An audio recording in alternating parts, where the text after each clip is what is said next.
Welcome back to Understanding Iron Deficiency, a complete guide. Today we're talking about the normalization of iron deficiency. So we can look at these signs and symptoms in particular, and you should notice that a lot of these are very normal today, very common. If you don't already notice, then just take a look and, when you go out and about, and you'll start to see it. All right. Pale skin. It's very common for people to have pallor, as we discussed. Bruises are very, very common. Uh, Anxiety and depression, rates of anxiety and depression are skyrocketing, and they're very high now. Attention deficit disorder, right? Other attention disorders, just kids having trouble focusing, very common problem. Infections, we think of infections as just a totally normal part of life, right? Everybody, you get sick in sometime in the winter, and that's normal. Um, you get sick once or twice a year, that's totally normal. People having cold hands and feet, also very normal.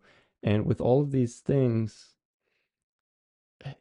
it's like we've given up on thinking that there there is a reason for them. And so that's why I want to talk about these today.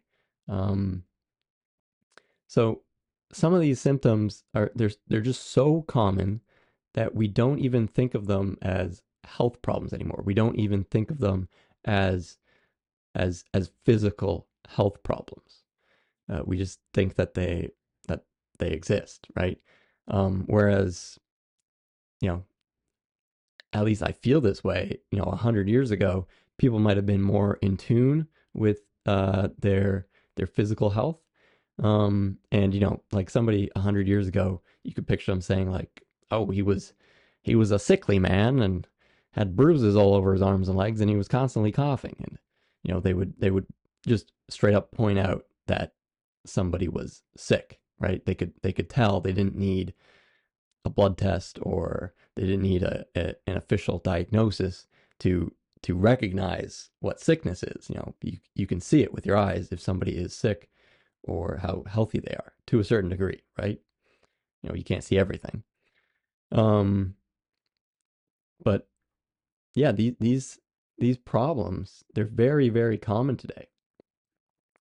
And I wanted to just point out, because I know a lot of people who are watching this are probably suffering with these common problems, and you might have given up hope. And I just want to tell you that you are not meant to suffer with these problems for your whole life. You are by no means doomed to suffer this way. You are not meant to, right? Your body is meant to be healthy, and you are meant to thrive in this life.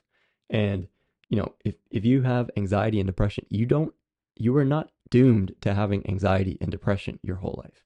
It can be changed, and it can be fixed. Um, all of these problems, they can change. They can change for the better.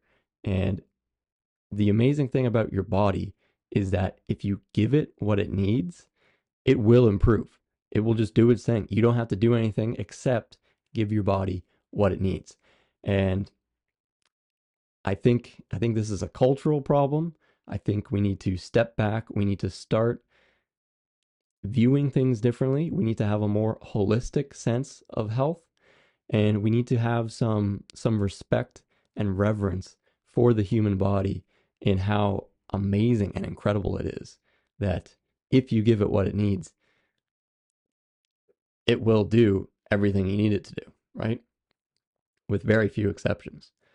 A lot of the times we think to ourselves, "Oh, I just got the short end of the stick, just bad luck, bad genetics," right? And even the genetics argument, a lot of times is actually going back to what we were talking about a little bit with the development.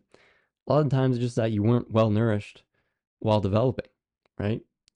A lot of it is not genetics. It's just that poor development, right? Poor nutrition during development. Um, yeah, so that's a short video. I just thought we'd cover that. Uh, Next video, we're going to be talking about the failure of medicine to treat iron deficiency, right? It's a very common problem today. Why is it such a common problem? Not just because of the normalization that we talked about just now, but also we're not treating it properly, right? And, since we've begun to rely on medical professionals, right, which has its pros and cons, but now if we rely on them and they're not doing an adequate job in some respects with iron deficiency, for example, right, it's going to be a problem. So, yeah, tune in for that one. Thank you.